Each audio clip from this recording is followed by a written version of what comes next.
Okay. Thanks so much, Britta, for that lovely introduction. It's really a pleasure to be here with all of you this evening. And Britta mentioned so many big topics, and I'm going to try and cover them in like 15 minutes, which is obviously impossible, but the idea is to leave enough space at the end for questions.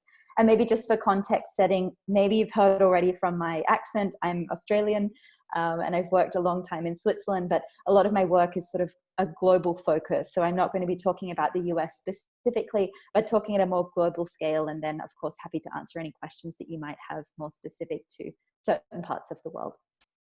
So with that, I'm going to go ahead and just share my screen.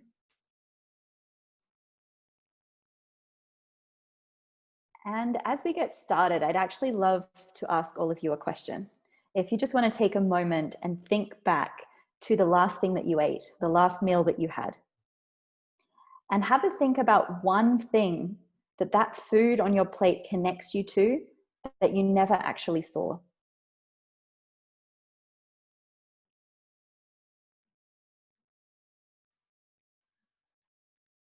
So perhaps as you thought about this, you maybe thought back to the farm that the food began its life on, most probably.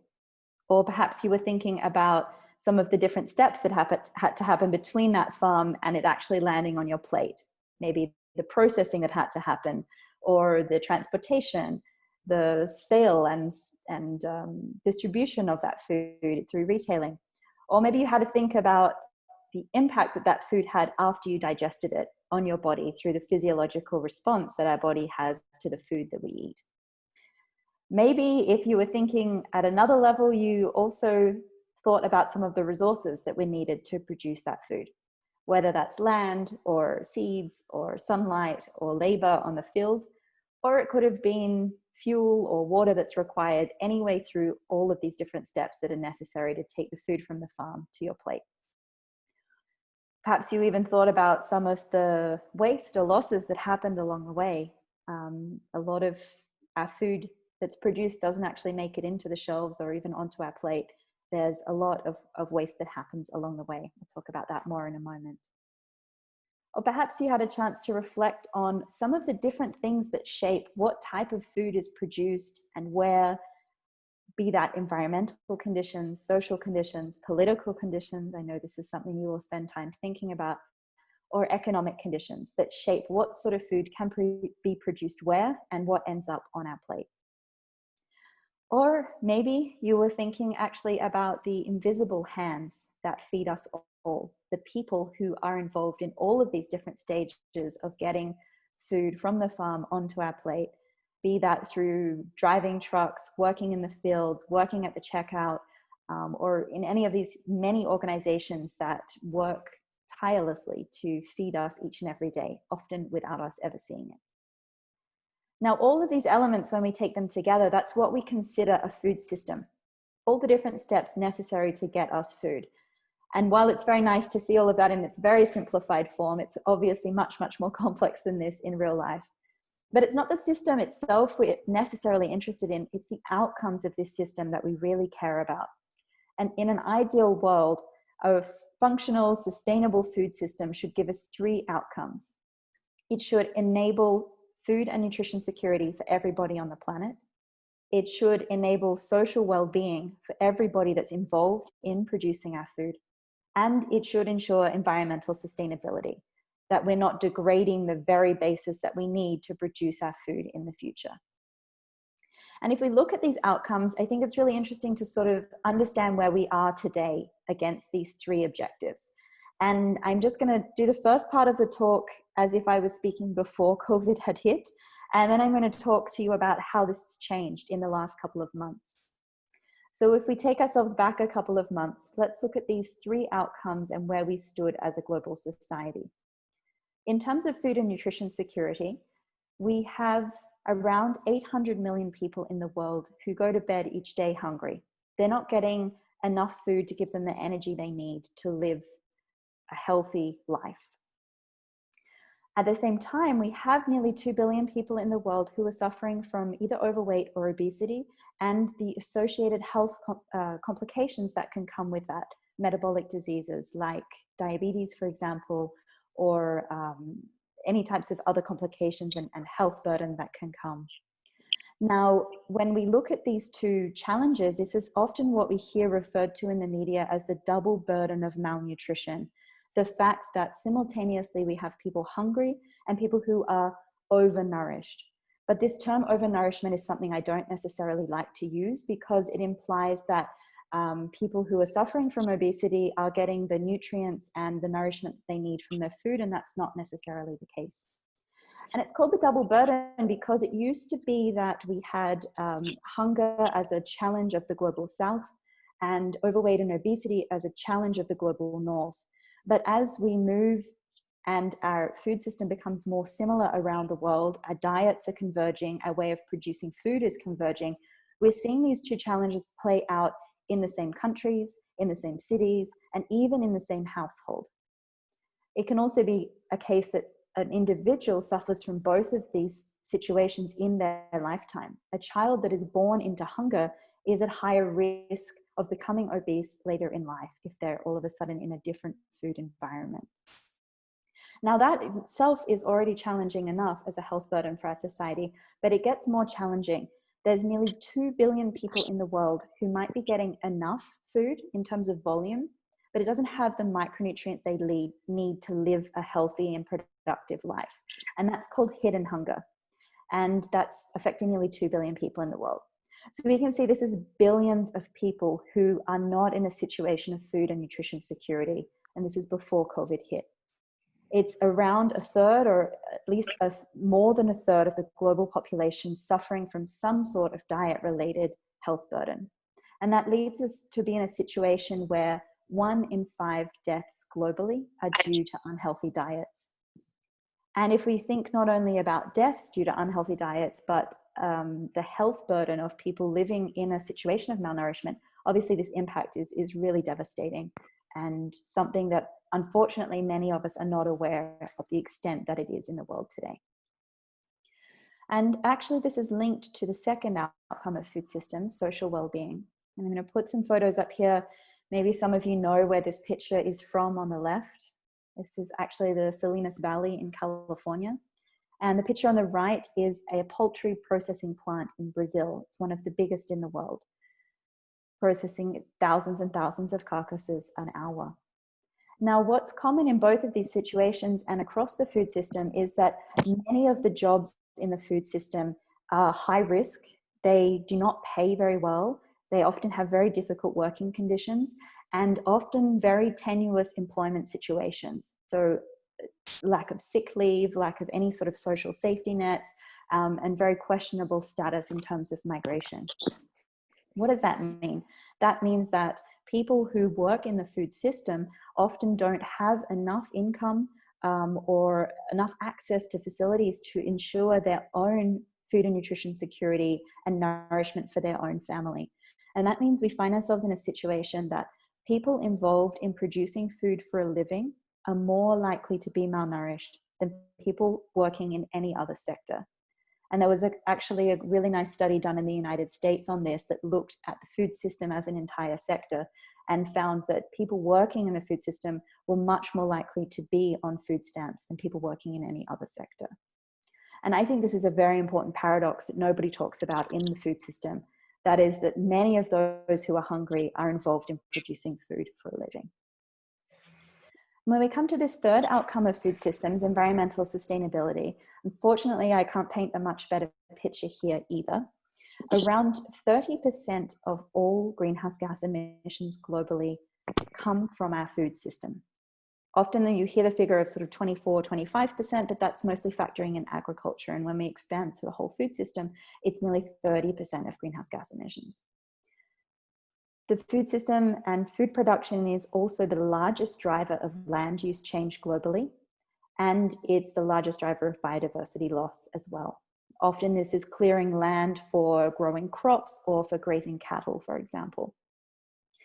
And then finally, food production uses around 70% of all of our freshwater resources globally, and that's the biggest user of all different human activities.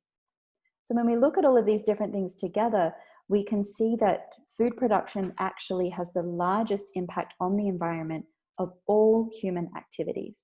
And this is particularly the case when you also think about the impact on soil and soil health, on implications of pollution or runoff that might come from using chemicals in food production, for example. So it's obviously having a huge impact. And when we think about all these impacts, then it becomes even more crazy when we think about the next paradox in the food system. And that's that we go to all of this effort and we make all of these impacts to grow this food. And then we waste a third to a half of all food that's produced. Now that might happen in the global south, in the fact that food is lost to pests in storage, or it's not being able to be sold to the market because it doesn't meet particular aesthetic standards. But when it comes to developed countries or the global north, most of this actually happens in our own households. And this is a very easy place for us to all start playing and making a contribution to food systems. And that's to become very aware of how much food we're actually wasting. We often don't think we're doing it, but we are all a culprit of this. So when I've sort of outlined these different social and environmental connections between food, it's maybe not surprising then to learn that food and agriculture connects to all 17 of the Sustainable Development Goals. And these are these 17 commitments that governments around the world have committed to try and put our global society on a more sustainable trajectory. Now, number 2 is zero hunger, or ending malnutrition in all forms. And obviously we see a direct connection to food there.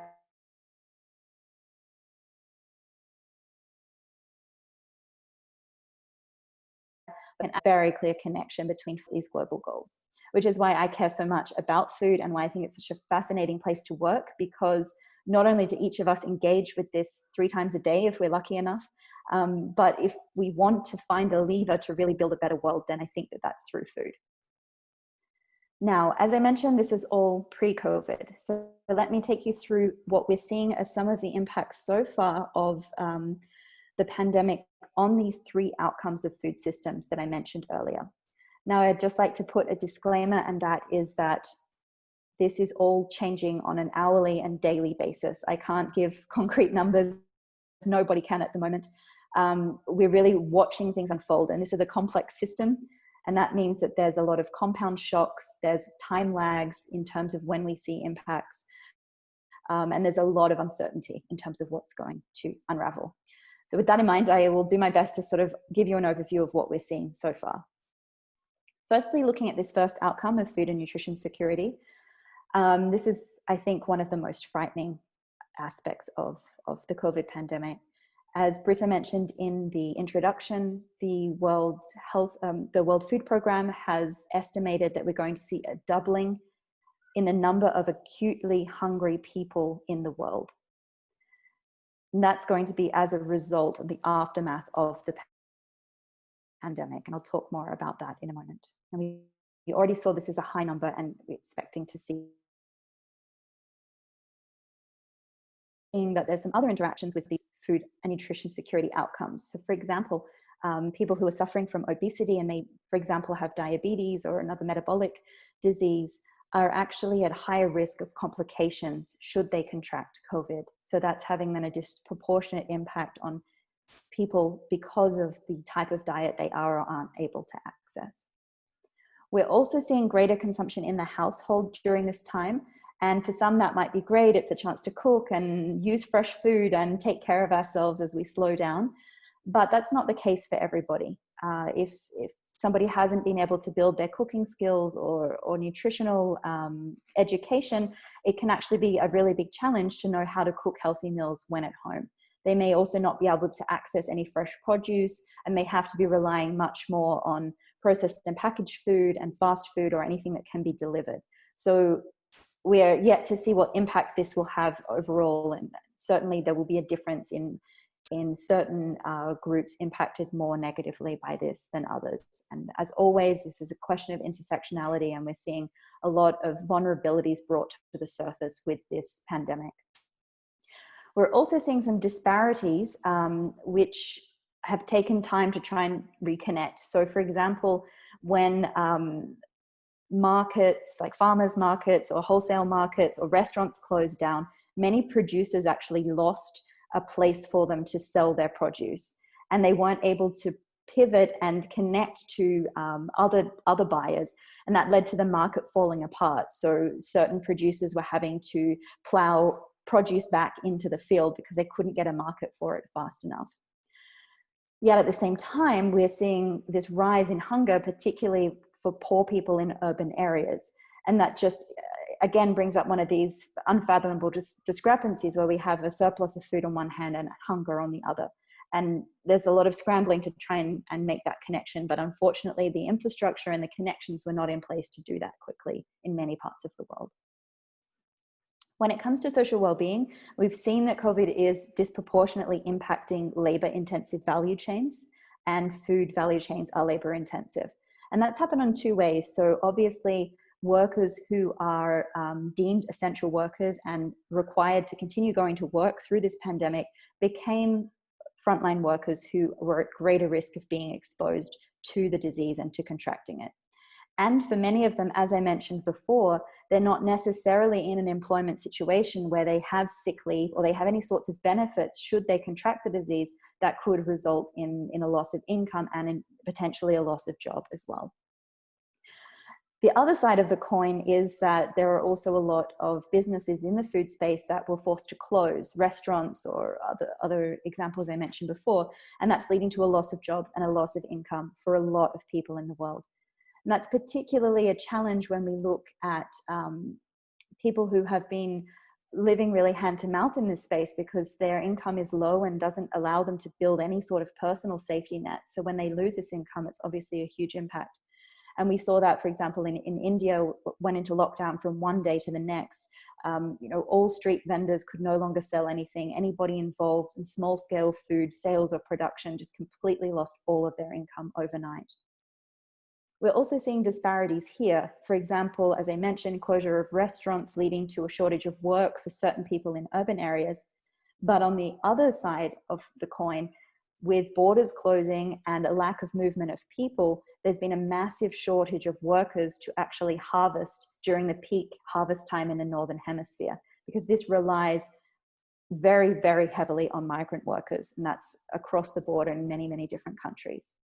So again, we weren't able to connect this disparity, and there has been some efforts from different governments to try and encourage those who have lost their jobs in urban areas to move into jobs in the field. But of course, there's strong resistance to this because these jobs do not pay very well and they're very difficult, as we learned earlier. So there is a push to try and make these jobs more attractive.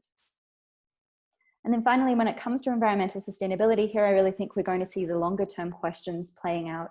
There was, I don't know if you all got as many photos as I did of the dolphins back in the canals in Venice and other, nice images of air pollution massively reduced over cities in the world. So we did see this temporary reduction in pollution, which is obviously a positive thing for the environment, and that's having some implications for food production, for example, bee populations, which are able to pollinate. But I think what's a little more concerning is the longer term impact. So if we are going to see this increase in poverty and increase in malnutrition, that can sometimes drive behaviors which are not necessarily going to be supportive in the long term. For example, a smallholder producer who's not able to make as much money might start to look at clearing land to be able to grow more, to sell more, and that might lead to more encroachment of natural areas. And what we know about these zoonotic diseases, like anything that's behind any of the SARS-based pandemics, is that they are they're transmitted from animals to humans, and the risks of this become higher when we start to encroach in these natural areas. I think those are the longer-term questions we need to really be thinking about. And what we've had to do as a global society is manage the worst trade-offs that anyone ever has to deal with, and that's deciding between lives or livelihoods. It's a terrible question to have to answer, and one that none of us ever want to be in a decision-making capacity when it comes to this. And what's frightening now as we move out of this really acute phase is going to be the longer term impacts of this. So could we actually find ourselves in this terrible situation where by losing livelihoods, we have an increase in malnutrition, and as a result of that, potentially end up losing more lives? And if not losing lives, impairing people's ability to live a healthy and productive life.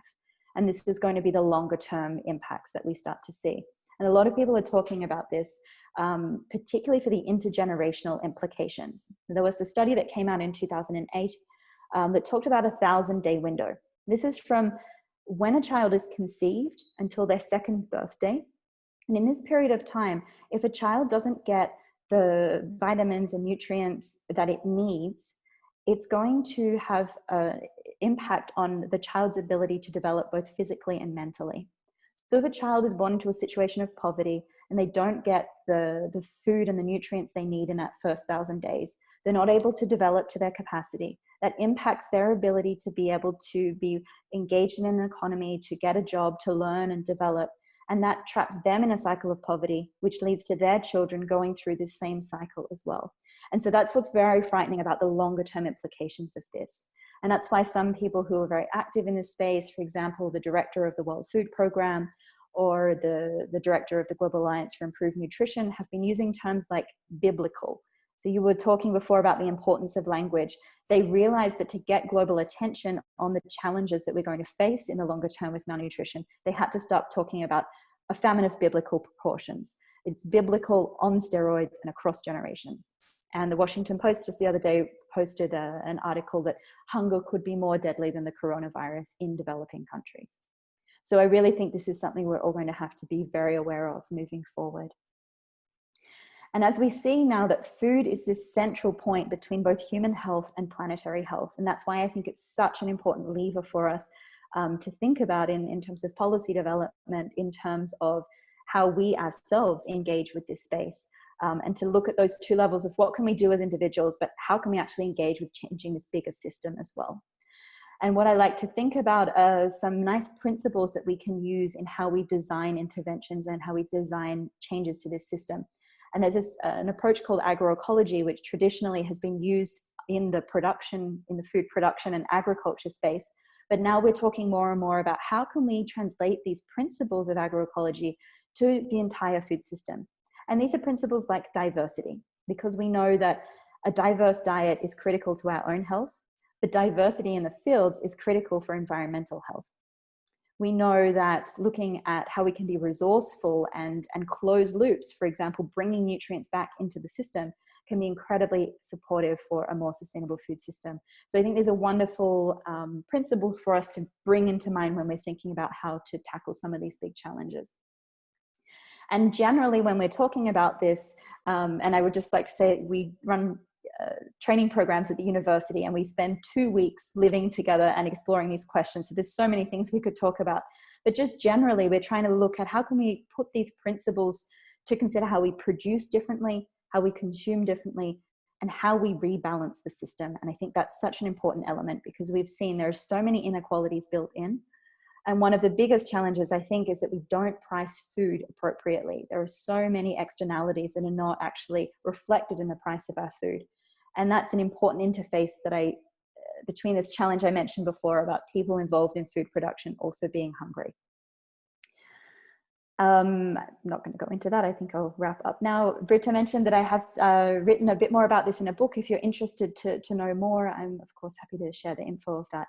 But I think with that, I would just like to see a camera coming towards the screen. With that, I would just really love to thank you all so much for your time and open the floor for questions, and hope we can have a discussion around these topics. Would you like me to leave my screen up in case there's questions, or shall we go back to gallery? Whatever your preference is, it's really what's best for you. But I just want to say thank you so much for that presentation. And I have a quick question. I was just wondering, curious, you had mentioned, I'm just curious, what are some like positive examples of good government policy which have maybe led to positive change in the food space? Mm-hmm. Yeah, good question. I suspected that was coming. Yeah, I think there are so many different examples that one could bring up. And I think some of the ones that are most effective are when we actually think about food as a system. And most governments around the world are structured into silos, and those silos don't necessarily connect with one another as they should. So we have departments of agriculture, we have departments of health and whatnot, but when we talk about a food system, it actually covers all of these different areas. And there's actually very few examples of where a lot of different groups have come together and to look at this in a really holistic perspective. Starting in the 90s in Brazil, there was a really big push. It was called Zero Hunger, the initiative. And what I think was really interesting about it was trying to tackle hunger, but it was also trying to look at the food system as a whole. So it looked at interventions in how people produce food. So supporting people to set up community agriculture in city areas, to better connect producers in the outer regions to markets in the city. They set up big canteens where people could go, people who didn't necessarily have a very high income could go during the day and get a very low cost, nutritious meal. And they also set up school feeding programs and other it was called Bolsa Familia, the program. And they had some really, really interesting impacts from this. They were really able to tackle hunger and malnutrition. And of course, this is tied always to who's in government, right?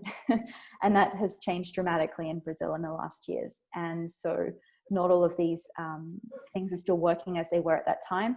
And meanwhile, Brazil has been hit by another challenge, which when that program was started was not as acute as it is now. And that's the obesity pandemic, where they really are struggling with this double burden of malnutrition very, very seriously. And that wasn't necessarily built into the program. But that's, I guess, my point. We need to look at the production side, we need to look at the consumption side, but we also need to look at some of the systemic issues as well. Yeah, and when I was growing up in the United States, I had thought that this was an issue that really just affected developing nations, and it was something that didn't really touch us in the United States. But I've read up to recently, 1 in 4 school children in the United States is actually suffering from malnutrition issues. And I don't know, I read in the newspapers pretty much regularly about students being shamed for something called lunch debt. Mm-hmm. So not being able to pay for their lunches. And so then they get punished for this in schools, which is absolutely insane to me. And we see through the education that you've provided us how important it is that children are able to be properly nourished. It's a double burden problem that you talked about too, because in the United States, 40% of the population suffers from obesity. So it's really, it's something that affects us in the United States, and it's not just a problem in developing world. Yeah, and you mentioned the figures there for children, and depending on the region of the States, it's 1 in 5 or 1 in 6 adults who are food insecure, and that may not be throughout the entire year, but that's quite a startling figure. And I think that is also frightening when we think about the impacts of COVID, because these are often people who might have lost their livelihoods in this time as well. So I had a question for you. I was listening also to Freakonomics had an episode a few weeks back talking about the food supply chain, and this question about, people that were supplying to Carnival Cruises couldn't pivot and fast enough to get, and so, they're plowing fresh produce under, and my father's very heavily involved with food banks and also school lunch programs. And, they're hurting and they can't get food out to people. I also read recently some discussion from Nestle and Unilever and some of the companies talking about having to do this pivot as well on their side, that they're not just selling to restaurants, they have to adjust to the new consumer demands. Is there any sort of discussion yet on how governments and companies and places can build in, and though of course that would involve cost, because all flexibility, the more flexible you are, the more cost you have because of keeping all your options open, to going back to something where there are more canning and freezing locations, or there are more just different supply routes and supply availability, so that somebody who was providing in one location could pivot to do something else faster. Yeah. Yeah, I think that's a really great question. And I also think it speaks to the importance of diversity. And I mentioned that in terms of, what we eat and what's in the field, but it's also important in terms of the value chains that we build. And I guess some of you have been following this in the US. There's been huge consolidation, particularly in the meat production and meat processing space in the US. Mhm. And with that sector being very massively hit by COVID, and you've probably read about all the closure of the meat processing facilities, even Tyson and these huge meat producers are now talking about a broken food system, which was language that would never have been used by actors in that sector earlier. And so when we consolidate like that, we don't have any alternatives when there's a break in that chain. And I think that's really important. And it also speaks to going to smaller scale. It's all about speed and economies of scale and, consolidating as much as we can, which is all fine when everything's working well. But when it's not, we need to be able to pivot, and then we need these diverse options. And I think that speaks as well to, there's been so much push recently for digitalization in the food space and all of the technologies that can support us. And that's absolutely true. And in this case, where apps had been built that, for example, were connecting farmers with surplus to food banks, they were able to immediately utilize this technology in this situation as well. Or even apps that are like connecting food surplus to shortages. But that said, if we turn everything digital and then we have some sort of a digital related shock, we need those human to human connections as well. And some of the groups that I've worked with here in Switzerland, like Baxamat, which looks like a health food store, but actually there's a story behind it. It's a values-based, they purchase on a value basis. So they buy from people in their network that have aligned values with them. And when you have these personal connections set up, it's so much easier to call someone and talk about the challenges that you're facing, and to have human beings in the middle that can provide this matchmaking function. So yeah, I think we need to improve the connectivity and the transparency, both in a digital format, but also in a human format as well. And that's the challenge when so many of us don't have any clue what's actually happening upstream from the food that we get. I remember I was hiking out in California, and I was in my late 20s, and I had a couple of young kids, right out of college. We were hiking together, and we went through a field with cows. And these two kids were from New Jersey, went to Rutgers, and they're like, "Oh my God, it's a cow. Can we go up and touch it?" And my grandfather raised cattle and soybeans and everything else. And I'm like, why would you go near a cow? And it was just, they had never actually, and I was like, have you ever seen a chicken like with feathers attached? And they had never, they were completely and totally urban. And I was like, okay, my mom is one of the few people I know, and she's in her 70s, that knows how to actually kill and dress a chicken. It's crazy. I was like, I wouldn't know how to do that. Once she dies, nobody in my family will know how to do that. She never bothered to teach us. Thank God. I don't really want to ever do that. But that we're also ourselves so disconnected from where the food comes from. Yeah, and we see that even with our students who are working in this space, and we bring them together, and often we work in an area where there's also farming happening, so they can go on the field and actually get their hands dirty. And many of them are advocates for organic farming, for all of the, the positive impacts that has. Understanding it's not a silver bullet, there are also challenges. But as soon as we put them in the field on the organic farm, and they realize that, not using herbicides means I need to bend down and pull weeds out of the ground with my hands. And after about an hour of that, they have a lot of big questions. So yeah. My dad can talk to you about the wonder and glory of being the kid sent out with the hoe, and how wonderful, all this stuff is when you're the one doing the hoeing of the half acre of strawberries. Yeah, exactly.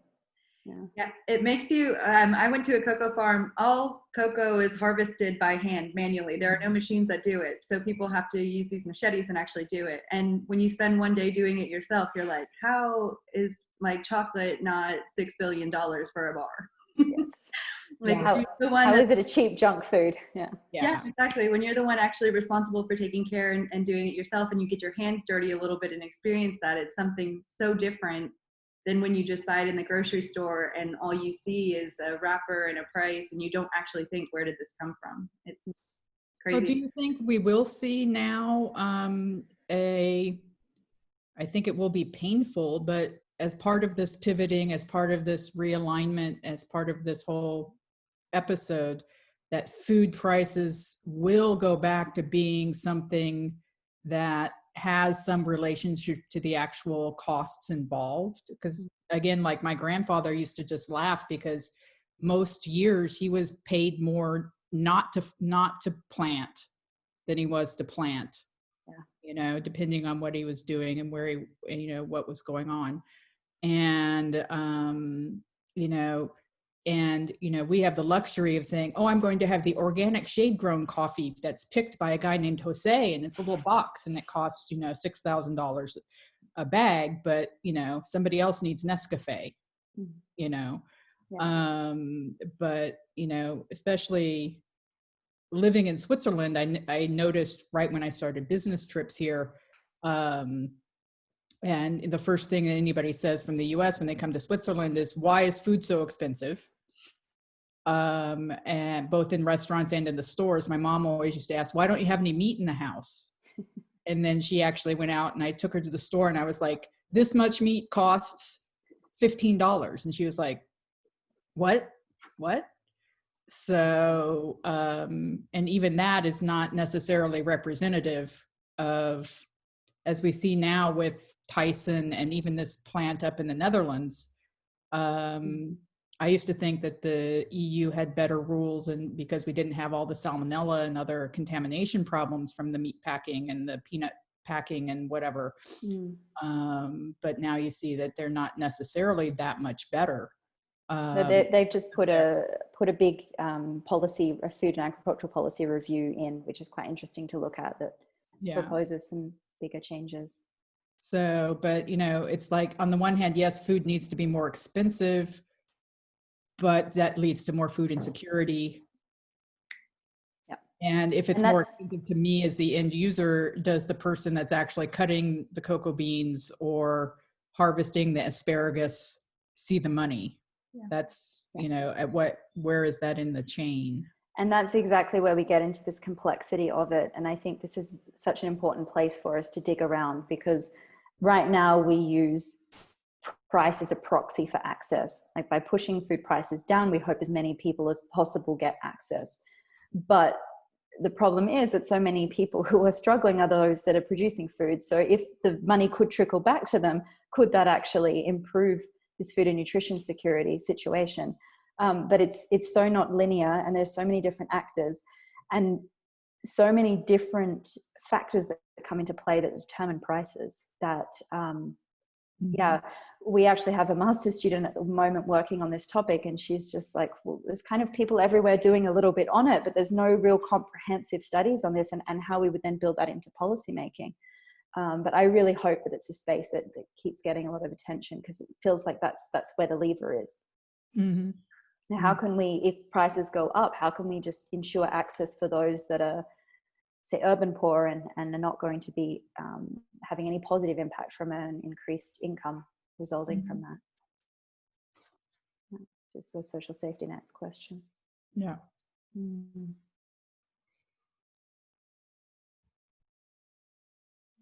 I wanted to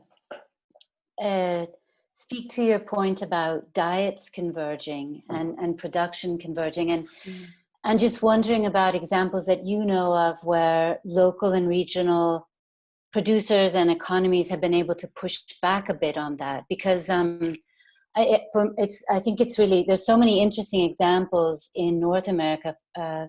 If I think of Mexico and the United States very concretely, I remember when I first started spending time in Mexico, in the rural areas, people could eat relatively well. They had access to beans and corn, and then different types of local and regional vegetables, and some of them that were really specific to those areas as well. And then I began to see that changing, and now, of course, people have less access. I think NAFTA, the North American Free Trade Agreement, had a really big impact on that, actually, in terms of what types of foods people receive, what types of foods farmers receive subsidies to grow, and things like that. But now, today, Mexico has one of the biggest problems with malnutrition and obesity as well, because their diet has become much more similar to diets in the United States, very high fat, very high sugar, and, as you mentioned, very low levels of nutrition. Mm-hmm. And so I know that there have been like a few regional examples, like the state of Sonora. They're doing some work trying to kind of push back and reintroduce local foods and local economy, support local producers. That I was wondering if you knew of some examples that to you are quite compelling and interesting to give us some inspiration, I suppose. Yeah, I think it's a really important topic, and it's one that I find really important as well. Much like the pricing question, this diversity one is super, super interesting and has these health implications, but also on the production side. If we are eating more diverse diets, it's not a direct line, but that can help us build more diverse production systems. I think an organization that does a lot in this space and that has some really interesting studies is called Bioversity. They're one of the CGIAR, Consultative Group on International Agricultural Research centers. They're based in Rome, and they have a bunch of really interesting research projects that look at these different initiatives that are happening around the world. From what I know, many of these are kind of small grassroots activities. And so for tomorrow, for example, I'm talking to a girl from Kenya, and she's started a community organization on the outskirts of Nairobi, where she works with the community to promote the growth and consumption of indigenous, Kenyan indigenous plants. So these are a lot of the like leafy greens and different kales, cowpea, different crops that have kind of been pushed away for maize production or for other types of staple crops. And, you know, a lot of people don't know about it, but there's a huge burden of non-communicable diseases in Kenya. There's a huge push with fast foods and processed foods, and actually it's following the same trajectory in a lot of other places. So I really like what she's done. She's 24 years old, which is amazing. She just finished her nutrition degree and is working mostly with women of reproductive age to build up these gardens, because a lot of them don't have access to a lot of land or necessarily the water and resources that are needed. So they take sacks and cut holes in them and then plant these different indigenous crops in these sacks, which can also be moved around easily. And the aim is to also encourage a bit of an overproduction so the women can sell these crops in the local market and have a little bit more income as well. So I really like that, because it's an initiative that looks at changing diets, but also attaching, you know, a livelihood source to it that hopefully makes it a little bit longer lasting as well. Thank you. Thank you. I can gather some more examples and perhaps send them through if that's interesting. Hi everyone, my name's Helen. It is a little bit late over here where I am. I'm in Nepal right now. I'm a member of DA China. And I primarily attended this talk because I was really attracted to the idea of food discussion during COVID-19, because I am in Nepal right now. And we are one of the nations that is deciding between health and food.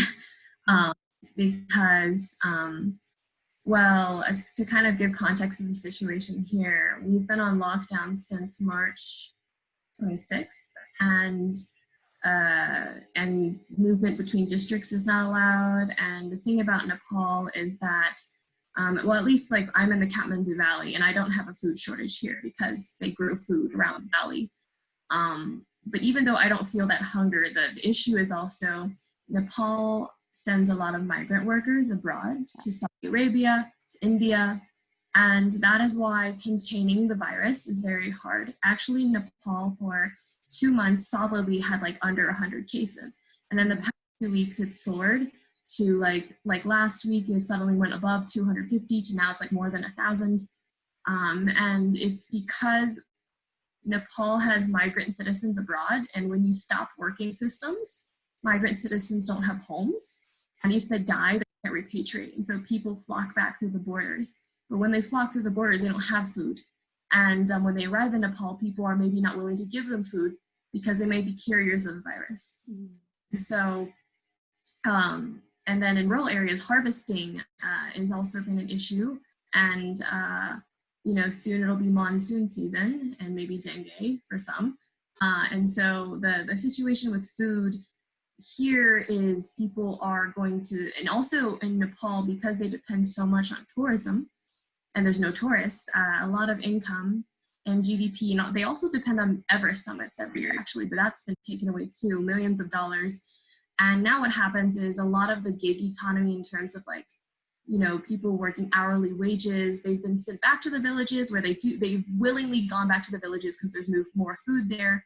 But over time, if you don't earn your hourly wages, you're not going to be able to pay rent in the city where you originally worked.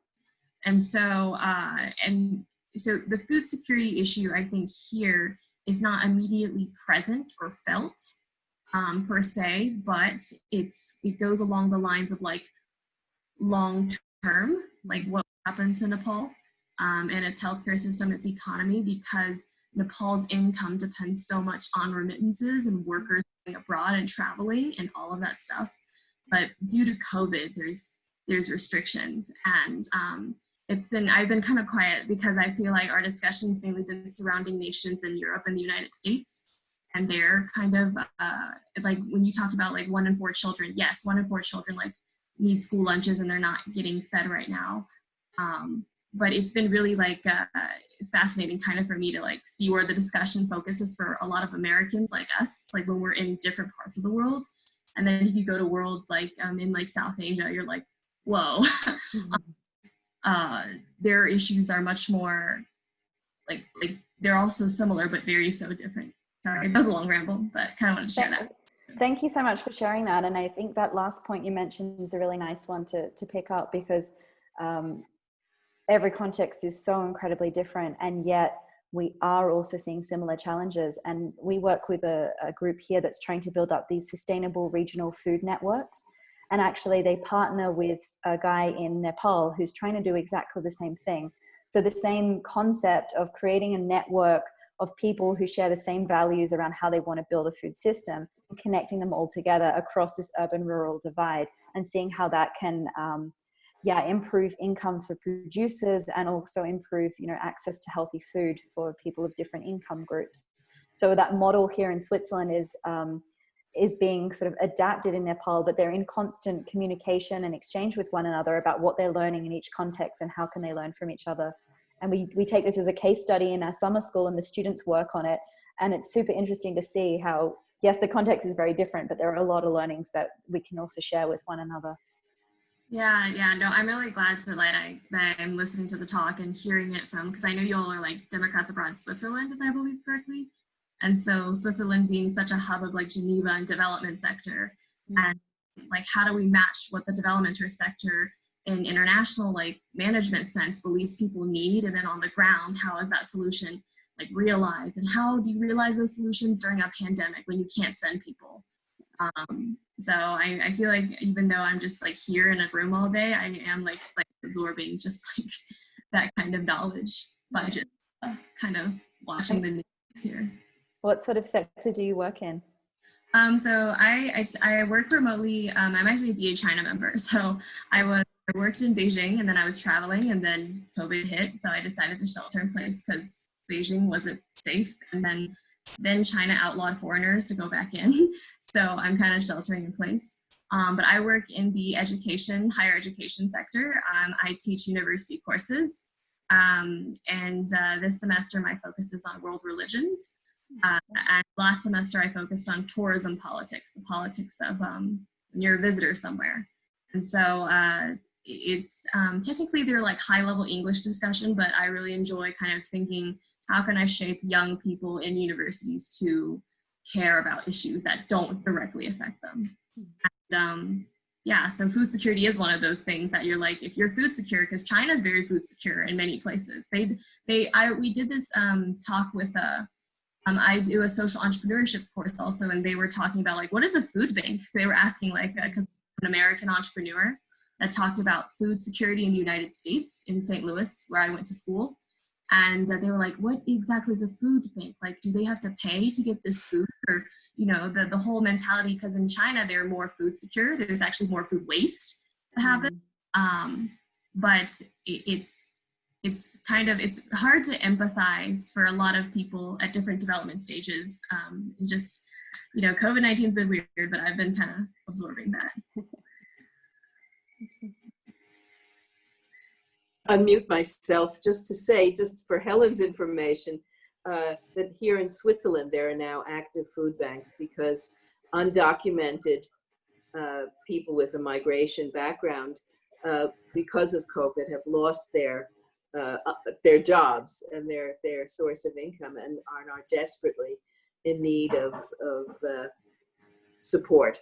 And both in Zurich and in Geneva, at least, there have been active food banks that have arisen because of this situation. Just wanted to mention that because I think it's important to know that. In Basel as well? Okay. Oh, I don't know if they've started new ones, but there were already several food bank type initiatives. One called Second Table, I think it's the name, or maybe I'm confusing with the Schweizer Tafel. The same concept. You know, they go around to the bakeries and other stores and pick up things every day, and those are given to homeless people or the domestic abuse shelters or these different things. So it's not a food bank in that sense, but it's still in that space, I would say. Yeah, there's a few of them that also, so Tischlein Deck Dich, they rescue food that would have been wasted and redistributed, and some of them weren't able to operate in this period. So that also led to people joining lineups in these sort of pop-up emergency situations. And Caritas does a lot as well. They have a food market too. Yeah. I think the Heil's Army does as well. I mean, there's 600,000 people in Switzerland that experience food insecurity. It's not, it's an issue. I didn't want to bring it, you know, it's maybe helpful to somebody like me to bring it back to the local level, because after listening to your presentation, Michelle, I'm feeling quite overwhelmed about what it is that we could possibly do. I have to say that in the 70s, when I still lived in New York City, I was the director of something called the Hunger Task Force. And we were very actively involved in school breakfast and lunch programs and trying to get nutritious meals, not just any meal, but really nutritious meals to children on a daily basis that needed it. To get Meals on Wheels, as it was then called, to seniors, and to get food stamps out to many families that were, not having adequate income. So I was very immersed in these issues in the 70s, as I say, but now hearing that it's even bigger and more complex than I ever realized is quite, for me, very overwhelming and feels very helpless. So it would be useful if maybe at the end of this session, if you can give us some ideas about what we perhaps could do on a small scale, even as consumers, you know. Sure.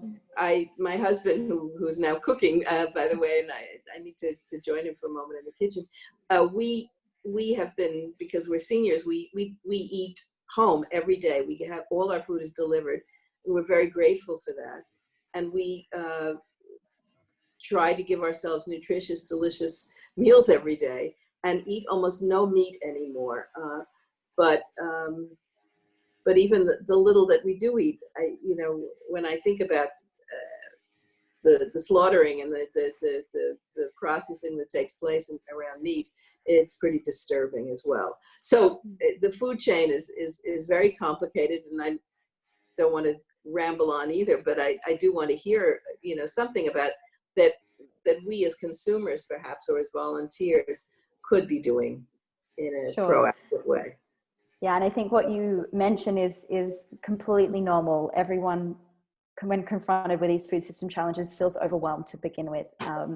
And I normally like to spend about half the time talking about challenges, about half the time talking about solutions. But with 20 minutes to cover food and COVID, I was a bit pressed.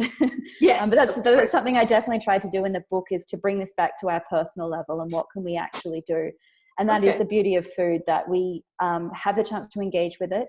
And that can start with, like you say, deciding what is on our plate. So definitely, as much as possible, going towards a plant-based diet is helpful for our own health and for the planet if we do that in a balanced way. And that's a lovely starting point to then start to think more, okay, where I'm actually sourcing these ingredients from. How can I do that in a way that supports my values?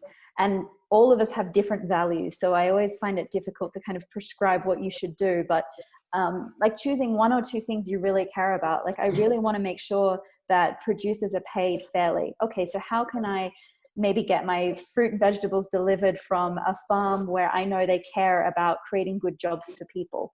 And then looking at, because I think that's important, it's not just what we eat, it's sort of where it comes from. But that's all on the individual level. And if we're trying to change the system there, we will go crazy, because as individuals, we don't feel like we can have a huge impact. And then, you know, we're trying to juggle all these different things in our lives and fix the world all at the grocery store checkout. And that's very overwhelming. So I think in parallel, it's really nice to think about, okay, how can I engage with an organization or with a group of people or with a movement that's working on one of these topics I care about? So perhaps it's really this mismatch between food-based and hungry people. There's organizations that I could donate to, volunteer with. There are certain, you know, political organizations that support these types of things. So I think there's a suite of things we can do, and it's about us to decide, okay, what are the one or two things I really care about and I think my expertise and my interest and passion could contribute to, and then to find a way to just start slowly so that we also don't get overwhelmed, because when we're overwhelmed and miserable, we can't help ourselves or anyone else. So I think it's always finding that balance of doing things that also bring us joy and help us engage in a positive way. Sounds good. Thank you. I hope you leave feeling less overwhelmed. Well, it's not the feeling I have most of the time, but it did hit me after, you know, because of the complexity of what you're describing. Yeah. And I really, really, really highly, highly recommend reading her book, The Grateful. It is amazing and inspiring, and it addresses a lot of the challenges that are faced in the industry, but she really touches on. It's just like, after you read it, you feel inspired to do better and to be better. And then, correct me if I'm wrong, Michelle, but you also have pretty good resources on your website as well, in terms of different places that you can go and different organizations that you can support. Yeah, I did a post at the start of COVID, like, how can we source our food sustainably during the lockdown? And there's a bunch of different organizations that, you know, are trying to do things differently and better. And just going through that list and seeing maybe who you could support through where you source is a nice place to start. That's on the same website as the book, if you were to find it in the blog section. Okay. And what I found personally, for me, it's doing a little bit of research about the food that you're buying or the people that you're supporting. There's a lot of marketing and a lot of greenwashing and a lot of different things that, when you're just trying to make a decision in less than 5 seconds at a store, you can think that you're buying something that's doing good in the world, and then you can find out that really it's just kind of a marketing spin. So I like to go online. I like to research the different companies that I'm supporting, or do a little bit more of an in-depth research. It's not realistic to do that every single time you make a single purchase at the store. But if it's something that you're buying regularly, and it's something that you want to have really good quality, and you want to make sure that they're supporting the farmers or the different people behind it, then I would recommend doing a little bit more. And if you're not sure, write to people, because like big retailers, for example, the more we write to their inquiry lines with sustainability questions, the more they feel pressured to change things. That's one of their major indicators of, do people care about this? Are people asking about it and pushing it? So we can always ask if they're not being clear. Something that I'm not a food expert, but in terms of in the classroom or through what I teach my students, because they're at like 19 to 22 now, and so they're at like the university age. starting to think what their social change or like what their jobs future. What I typically tell them to do that's makes things less overwhelming is introduce kind of like systems mapping, power mapping, or just like having a larger visual sense of everything. Because like Miriam said, things like food systems and waste and sustainability added on COVID-19, you just feel like, wow, so overwhelmed. And you as one human like can't change everything, because then that'd be, we wouldn't have issues anymore. And just focusing on something very local, I think, as Miriam kind of did with bringing it back to her town. And when you do that mapping and you slowly figure out, okay, so where does my food come from? And then like, how does it get here? The people that are interrelated, and then what needs are still not being met. And then slowly over time, you see these systems and you realize, okay, I can contribute directly to this area. And who can I work with to make this change? Oh, people who share similar interests here. And then try to get kids also, or not, they're not kids, but like young people to be more involved and more critical thinking in this aspect. Because a lot of times it's so easy, at least for the youth in China, to say, oh, the government will do things because the government's reliable, which then makes kind of people like passive to the status quo, which is already okay, but like, you can take your privilege and help others. And so I think for all of us, like whether it's your family members or your children, I don't have children, but like children and other relatives, kind of being that mentor for them, or being that person who, even when you go to the grocery store, like ask some questions and get them to start critically thinking from a young age, because really like that kind of awakening doesn't just happen without some nurturing. Yeah, that's a really good point. Thank you. And that's why when we built up the Center at ETH, it was so important to have this education component where we can do these types of activities with people from all around the world, and then encourage them to go back and do it with their communities and networks, and have this kind of flow over effect. And that's what all of us can do. Dinner is a great place to start talking about these things, because we have food on our plates. So. I'm curious, do you know Gary Paul Nabin? Have you ever read his work? He wrote a book called Coming Home to Eat. And he's been a local food activist for 15 years or so, and he lives in southern Arizona. Okay. And he started a lot of really fantastic initiatives. Their food security project is quite strong in Pima County. Mm-hmm. And they do a lot with community-based gardens. And for example, if you want to start a garden and you're Native American, you have access to free seeds. They have an incredible seed bank. And I think maybe 5 years ago, the United Nations claimed that gave it a World Heritage Site status, because it's one of the oldest and most consistently farmed regions in North America. And they have a lot of really incredible programs that they do with with local schools. And why did I bring this up? Oh, because they do once a month they have an evening potluck. Mm-hmm. And so in the potluck, everyone comes with a dish that needs to be locally sourced and that they've made themselves. And then at the potluck, they talk about a particular issue. I just thought of it when you said at the dinner table is a good time to talk about these things. But the thing that I thought was incredible is that it was very educational, because they really showed people what are local foods, what foods do you have right out your front door. And they do a lot of urban harvesting that I thought was really fun. Do you know of organizations like that in Zurich that kind of focus on urban harvesting and local food production, or discussing local producers within the cantonal, like quite local and regional? Yeah, there's a few different things.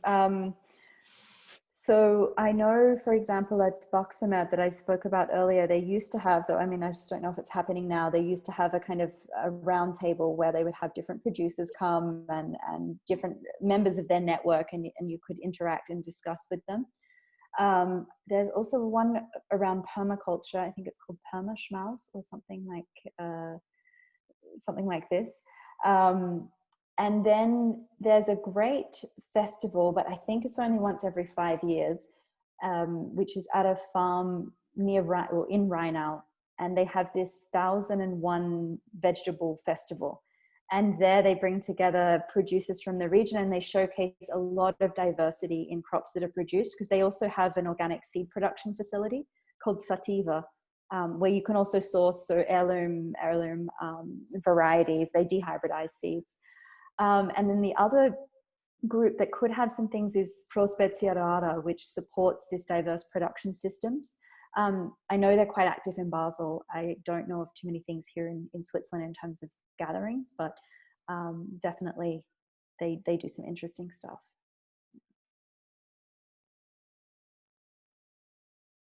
Thank you for that. Yeah, I think I've really been curious about something like that in this area. I think Tucson was is a real hub for discussing regional and locally produced foods. And I happen to just know a lot of, I knew someone who started a mesquite flour mill.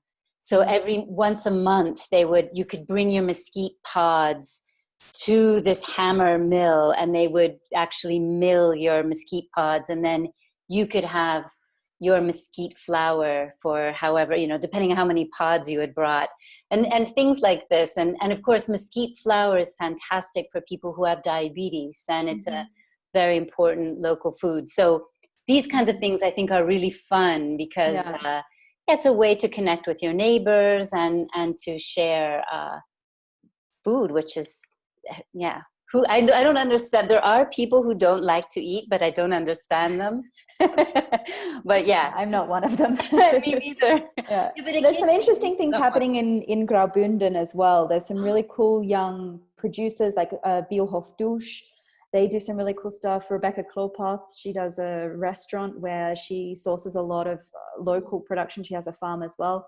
Bio Pioneer, they are doing hemp production. And have a lot of interesting products. So that's a region I find really interesting too, for a lot of exchange of innovative young people. Thanks for that.